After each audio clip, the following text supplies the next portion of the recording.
I'm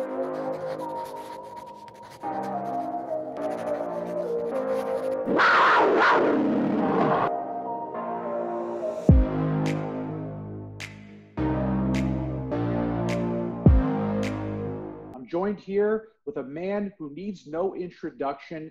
He hit a major milestone, one of which has never been done in men's basketball history. Karan Dublin's here with me. He scored 1,000 points, only player to do that. All-time leading scorer with 1,159 career points, and also back-to-back CUNY Player of the Year. And glad to have him on this with us. Karan, how are you? I'm good, man. I'm glad to be here. Thank you for asking. Thank you for just asking, for the interview. I really appreciate it. And BMCC family, so whatever you guys need, I'm willing to do it. And I'm here. You began your career at Northwest Kansas Technical College. Now, obviously, that doesn't work out for you, but you had a childhood friend who went to BMCC, Lawrence Todman, and he was already on the team. And, you said, we had talked before, you're pretty much acclimated to the environment there. I mean, what other reasons besides one of your childhood friends being on the team led you to attend BMCC? Well, like I said before, the environment there, I had a good feeling about it. I was going to the games and just the atmosphere, I just felt a connection. I was like, I feel like if I come here, something great can happen. So alongside of him being there, just having that gut feeling saying, hey, this is the place where you should start, is where I just followed my gut, and then, the rest, the history after that. But yeah, I basically just followed my gut, and then Lawrence being there just made it even better, so that's the reason why, the main reason why I went to BMCC, just a gut instinct, Your first season at BMCC was a major success. Led the team in scoring at 21.1 points per game. You got the first of CUNY Player of the Year, Tournament MVP, All-Region, eventually be an All-America the following season. But, again, also you were in the top 25 in the country in scoring, fifth in the country in three-point shooting at 49.7%. You were over 50% the next year. But with all these accolades hitting you and such success in year one, you had talked to me earlier in the week saying you wanted a coaching staff and you chose BMCC for a coaching staff that believed in you. When they finally believe in you, they give you that structure, and you're able to succeed. That's got to feel really good. Definitely felt great knowing that Coach G, Coach Mike, Coach Ramos, Coach Randy, Coach JJ, knowing that they all had my back, it just pushed me to just go further than I ever thought I could go. And then as far as my teammates, all those guys from year one and year two, just knowing that they supported it and they had my back too, it was like I just made sure I did my part as the point guard, whatever title you guys want to give me, I just made sure I did my part on the team to just be successful as a unit. The individual accolades was cool, but all I wanted to do was win. We all did. That was our only goal. I didn't care if I scored 30. If I scored 30, cool. If we lost, I'm mad at the loss. No, there was no egos in the team, and that was pretty much the best part and the big reason for our success. Like I said, I just did my part, especially in practice. Putting in overtime work, we all did, but I still push. If we start practice, what time? Practice is from 4 to 6, so everybody's there around let's say 2:20. From 2:20 to 4 o'clock, we're already working.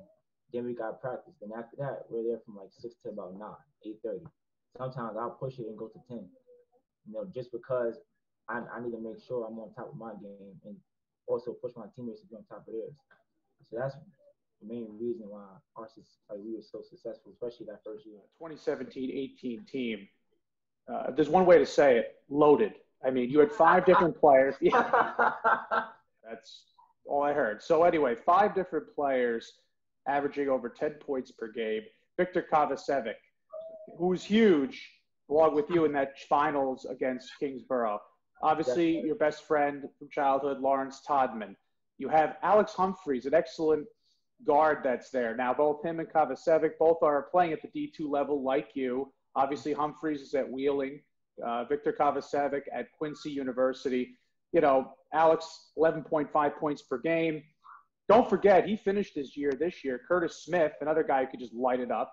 Yep. And then you also forget that there was just a wealth of riches, whether it be at guard or be shooting wise. You have Devin Barrios, second if the 3-pointers made is on that team. Then you also have what I like to say the icing on top, which is a lot of really excellent role players, both of which contributed enormously in that win against Kingsborough. Anthony McLean, he'll be an assistant this year, knocked down some crucial shots. And obviously, Raybon Fleming, who's now committed to York College. What is it like to go to practice and compete against those guys day after day? Practice was fun. Practice was just exciting. Like, we always say our practices were harder than the game. Like, we went hard at practice. We went at each other. We didn't care who, like, we didn't care about anything. Like, when we was in that practice gym, we went at it. Like, the two that went at it the most was Ant and Dev. Always going.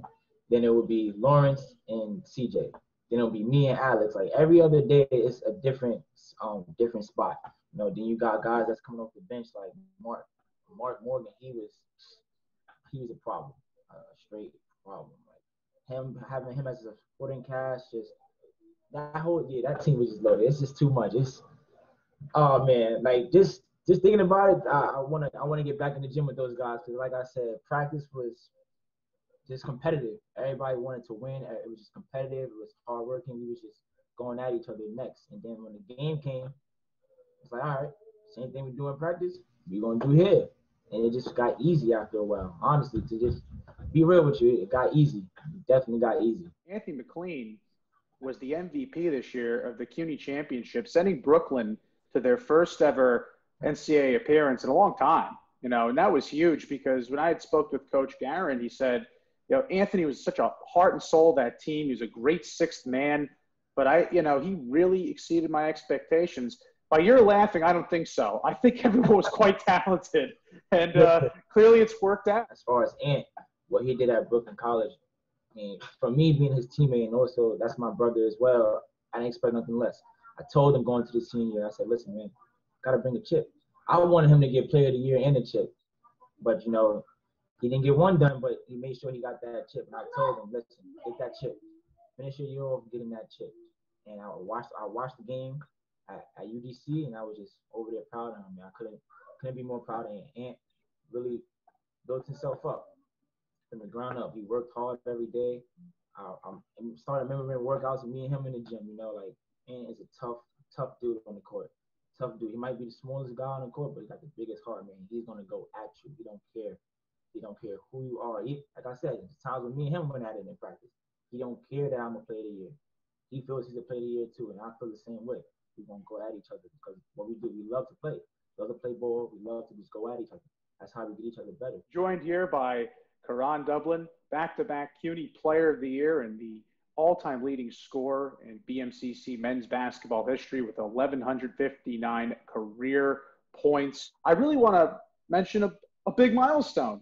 You became the first player in school history to score 1,000 points. You did it January 24th against Suffolk. 2 free throws you knocked down. I'm not necessarily sure that's how you wanted to get to 1,000. You did it anyway. But after really, we talk about the journey from the start of this interview. Okay, you begin your career at Northwest Kansas Technical College. Doesn't work out. You get what you want, a coaching staff that's supportive, and you just really succeed. And that's got to be fulfilling after you knock down those 2 free throws to accomplish that and score 1,000 points. The funny truth about that day. So I didn't even know about it. I didn't. I was so focused on beating Suffolk because we lost them both times my freshman year. So going into that game, and I forgot his name. I think Steven, forgot his last name, but I know his number 10. He got Regional Player of the Year his freshman year, and I thought that should have been for me. But I don't know how that works, but just knowing that gave me motivation to say, listen, I'm going to show him who the real Player of the Year is. So after I hit the second free throw and I hear crowd screaming and the game stopped, I'm confused. I'm like, what's going on? Then when I heard the announcement, I'm just like, all right, can we get the game going? Because I want to win. It's it feels better getting 1,000 on a team you want to beat. I got the 1,000, but we lost. So after the game, I didn't really. Obviously, I'm humble and I appreciate that 1,000 points and I love the ceremony, but I wanted to win. Like I was so focused on the loss that the next day I was watching film. Like, what did I do wrong? Like, I had 8 turnovers that game. And I'm looking at the stuff that could have helped us get the win. The 1,000 points is, but we lost that game. So it's just like, it's like having a homecoming game. It's like, dang, your last game, your senior night, another team comes in and beats you on your home floor on your day. So that's how. But overall, it's still a great accomplishment. But like I said, I didn't even know that I was right there to 1,000. I didn't even know.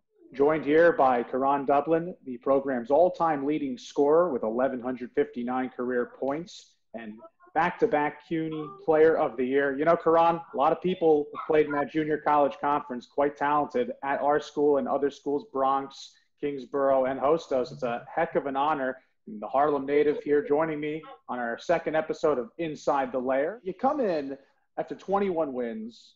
2018-19, you win 20 games again, back-to-back 20-win seasons, and you come out on fire. Let's just say, just absolutely, you come out on fire.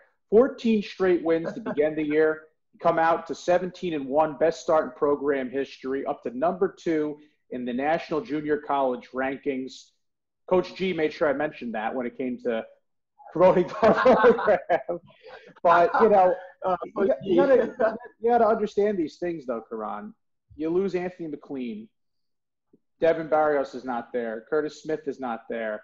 You know, you still lost 3 pretty key contributors, and yet you were able to keep it on that dial and be successful. Why was that? Was it the winning mentality was baked in the cake the year prior? Definitely that. And also just with the returning guys that came, Victor, Alex, myself, Ray, we got Sean Adams, you know, Terrell Fullerton. Just with those guys right there, we had one goal, national championship. I think our first locker room meeting, you know, I'm normally the nice guy. You know, I'm laid back. I'll give like a little calm, heartwarming speech, and then Terrell is kind of persuaded as the bad guy, right? But that first meeting, that one moment, we switched. Coach G asked us, Q, you got anything to say? I said, listen, if y'all got egos, the door is right there. If y'all not trying to win, the door is right there. If y'all don't want national championship, the door is right there. I said, we're not here to play any games. Like, we want a national chip. CUNY, at that time, I said we all said it, that's given. We're going to win CUNY. It's about regionals, nationals. We wanted 3 rings, 3 hats, and a jacket. That was the goal that entire year. That was the whole mindset. So going into that year, I already had in my head, like, we're going to come out on top. Listen, 17 to your first 18 to win out of the gate. When you lose the type of contributors you lost, I mean, Victor's one of your top scorers. Obviously, you had returned a lot, but still, it's an amazing feat to accomplish.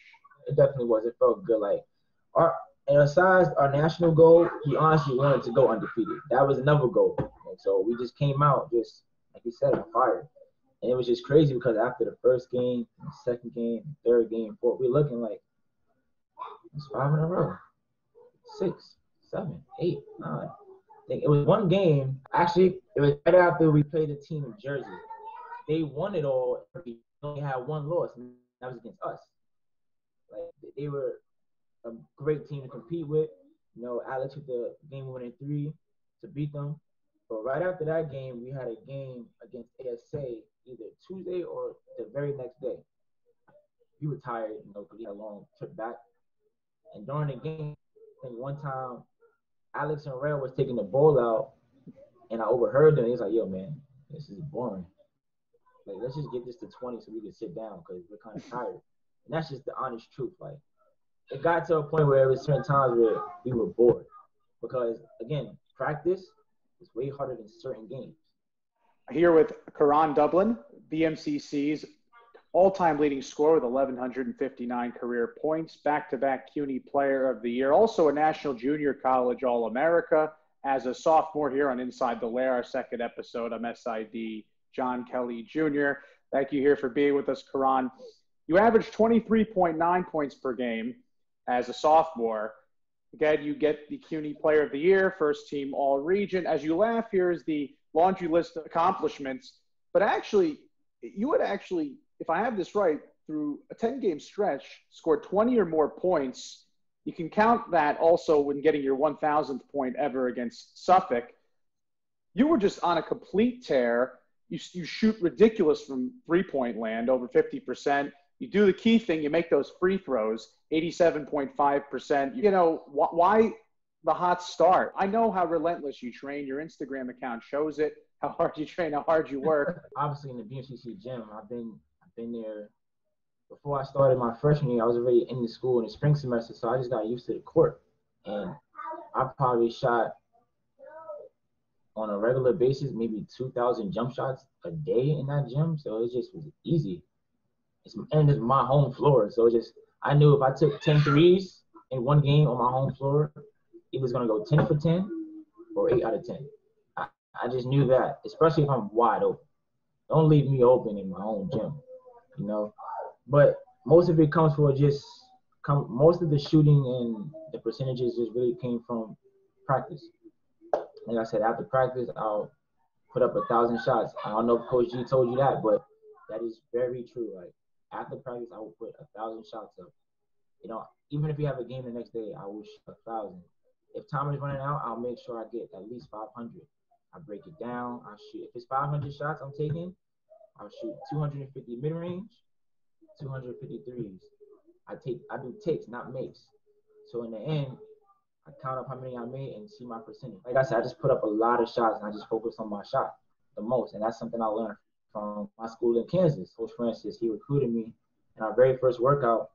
I was a little nervous, you know, I was messing up on the ball handling, you know, and then we got to the jump shot segment. I felt confident, but I was missing a lot. And I was by myself, and he told me this right in my face. He said, listen, Q, you can't go at least 8 out of 10 by yourself with no one guarding you. You make it in college basketball, especially as a guard, you know. So when he told me that, all right, from that point on, I shot 1,000 every day by myself. Like, I would stand in one spot and shoot 100 out. Roll the ball, catch it, do what he said, hold my follow through, get it, do the same thing. Going 100 mid-range, 100 threes by myself. It would take me about 3 hours to 2.5, 3 hours. Because I'm by myself. No one's getting my rebound. So I had to make sure I didn't miss because I didn't want to go all over the gym. So I had to make sure I did not miss. So I made sure I focused. And now it's like, it's easy.